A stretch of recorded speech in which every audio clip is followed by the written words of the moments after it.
Սիրելի բուժքույրներ, սիրելի սանիտարներ, հիվանդանոցներում աշխատանք իրականացնող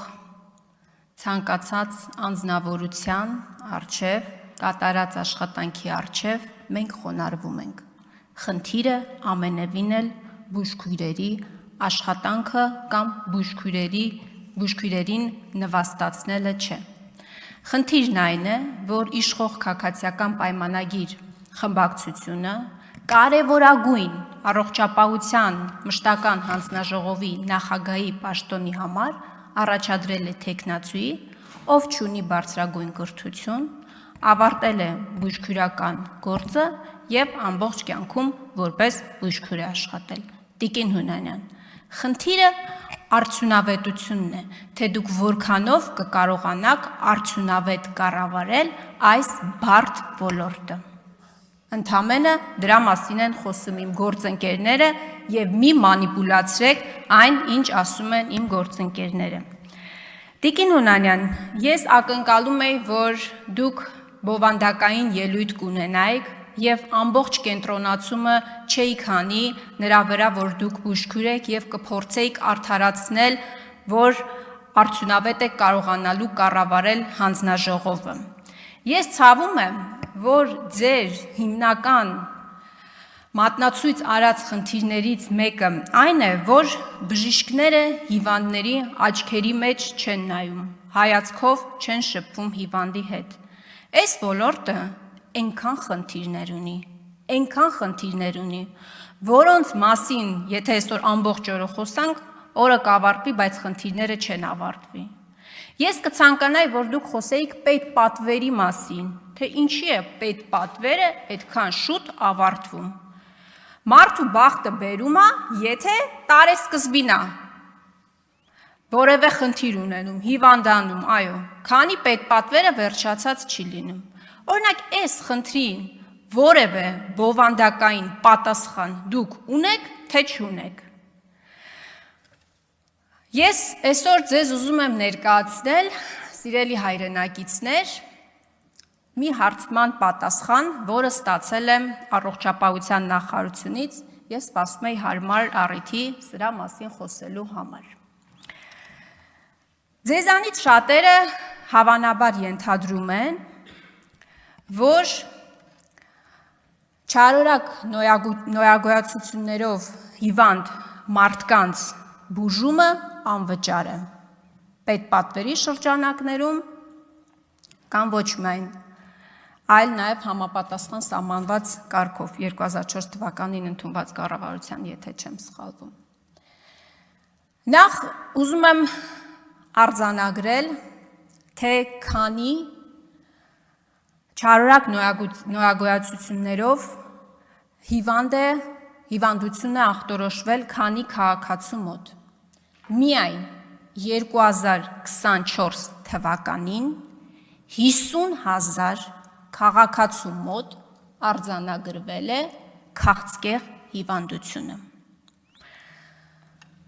Դուք կարող եք մտածել, եւ հիմնական տպավորությունը այդպիսին է, որ բուժումը չարորակ նոյագոյացություններով հիվանդների անվճար է։ Դա այդպես չէ, սիրելի քաղաքացիներ։ Ես հիմա Տիկին Հունանյան կներկայացնեմ ամբողջ հարցման պատասխանը եւ կխնդրեի նաեւ ձեր ելույթում սրան անդրադարձ կատարեիք։ Հարցը հետեւյալն է. որքան գումար է պետպատվերով տրամադրվում քաղցկեղ ախտորոշմամբ Հայաստանի Հանրապետության մեկ քաղաքացուն։ Պատասխանը հետեւյալն է. որ փոխհատուցվում են չարորակ նոյագոյացություններով հիվանդների քիմիաթերապևտիկ բուժման ամբողջ ծավալը ուշադրություն, բացառությամբ քիմիաթերապևտիկ դեղերի։ Ձեզանից որևէ մեկը, իմ ընդդիմադիր գործընկերներից,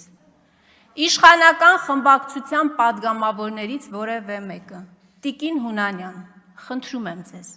ձեր ամփոփիչ ելույթի ժամանակ ինձ Հայաստանի Հանրապետության քաղաքացիներին բացատրեք, թե ոնց է հնարավոր բուժել քաղցկեղ հիվանդությունը առանց քիմիոպրեպարատի։ Ոնց է հնարավոր բուժել։ Իսկ այդ դեղերը բավականին թանկ են։ Որոշակի չափաբաժիններով սակայն դեղերի ծախսը փոխհատուցվում է։ Օրինակ, Հոջկինի լիմֆոմայի կամ ոչ Հոջկինի լիմֆոմայի դեպքում փոխպատվաստումը կազմում է առաջին քիմիոթերապիան սկսելուց հետո 1 տարվա ընթացքում 300,000 դրամի չափով։ Սիրելի հայրենակիցներ, քիմիոթերապիայի 1 կուրսը միայն հիմնական քիմիոպրեպարատը 1 միլիոն դրամ արժի։ Եվ միջինում 4 կուրս է անցնում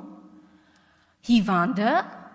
նույն այս Հոջկինի լիմֆոմայի կամ ոչ Հոջկինի լիմֆոմայի դեպքում 4 կուրս է անցնում բուժման։ Դուք կարող եք ինձ բացատրել։ Հայաստանի Հանրապետության քաղաքացին, որին ասում են, որ եթե դու քաղցկեղով հիվանդ ես, ապա քաղցկեղի բուժումը անվճար է Հայաստանի Հանրապետությունում, ոնց կարող է 300,000 դրամով բուժվել։ Այլ հիվանդությունների դեպքում, սիրելի հայրենակիցներ, 1 տարվա կտրվածքով այլ հիվանդություններ նկատի ունեմ չարորակ նորագույնություններով հիվանդությունների տեսակների դեպքում։ Օրինակ, երեխաների չարորակ արյունաբանական հիվանդների քիմիոթերապևտիկ դեղերի, օրինակ, 1 տարվա ընթացքում տարեկան միջինը 200,000 դրամ։ Մեծահասակների չարորակ արյունաբանական հիվանդների քիմիոթերապիկ դեղերը 1 տարվա ընթացքում տարեկան 150,000 դրամ։ Դուք պատկերացնում եք, սա ինչ ծիծաղելի ողբերգական թիվ է։ Ողբերգական։ Սա ցավազրկողի գումարն է ընդամենը։ Այսինքն պետությունը հայտարարում է, որ քաղցկեղով հիվանդին ինքը բուժում է, ստանձնում է ծախսերը եւ 150,000 դրամ է հատկացնում տարեկան, նորից եմ ասում, դա ցավազրկողի գումար անգամ չի կարող լինել։ Այլ բան, շատ պրեպարատներ գրանցված չեն Հայաստանի Հանրապետությունում։ Օրինակ, ոսկրածուծի փոխպատվաստման մի պրեպարատ կա, որը գրանցված չի Հայաստանի Հանրապետությունում։ Բայց դուք, սիրելի հայրենակիցներ, այդ տեղը կարաք գտնեք Հայաստանի Հանրապետության տարատեսակ նկուղներում, բայց ձեզ չեն տալու որևէ սերտիֆիկատ դեղի ծագման մասին, գումարը ստանալու են արձեռն, թաքցնելով իրենց գործունեությունը։ Հիմա սա խնդիր է, թե սա խնդիր չի։ Կամ առհասարակ, այդ հիմնական դեղամիջոցով է կատարվում օրինակ ոսկրածուծի փոխպատվաստումը, ինչի գրանցված չի Հայաստանի Հանրապետությունը։ Ողջամիտ պատասխան առողջապահության նախարարությունը ինձ չի պատասխանել։ Ես մի հռետորաբանական հարցադրում եմ արել առողջապահության նախարարությանը, թե ինչ պետք է անի մարդը, եթե այդ հատկացված 150,000 դրամը սպառվել է, բայց ինքը բնականաբար դեռևս բուժման կուրս ունի անցնելու։ Ես ուզում եմ ընթերցել առողջապահության նախարարի պատասխանը, սիրելի հայրենակիցներ։ Չարորակ նորագույնությունների բուժումը հերթագրման ենթակա չէ եւ նշված պացիենտների հիվանդանոցային բժշկական օգնությունը եւ սպասարկումը պետք է կազմակերպվի պետության կողմից երաշխավորված անվճար եւ արտոնյալ պայմաններով արտահերթ անկախ Հայաստանի Հանրապետության պետական բյուջեի առողջապահություն բաժնի տվյալ ծրագրին հատկացված գումարների առկայությունից։ Կենաց, մեզ եք մեղադրում կենացներ ասելու մեջ։ Ես մի բան եմ հասկացել, մարդը, որը չունի գումար, Հայաստանի Հանրապետության այն քաղաքացին, որը չունի գումար, դատապարտված է մահվան եւ իրավունք չունի հիվանդանալու եւ հիվանդանոց ընկնելու, չունի իրավունքը դրա, որովհետեւ դատապարտված է մահվան։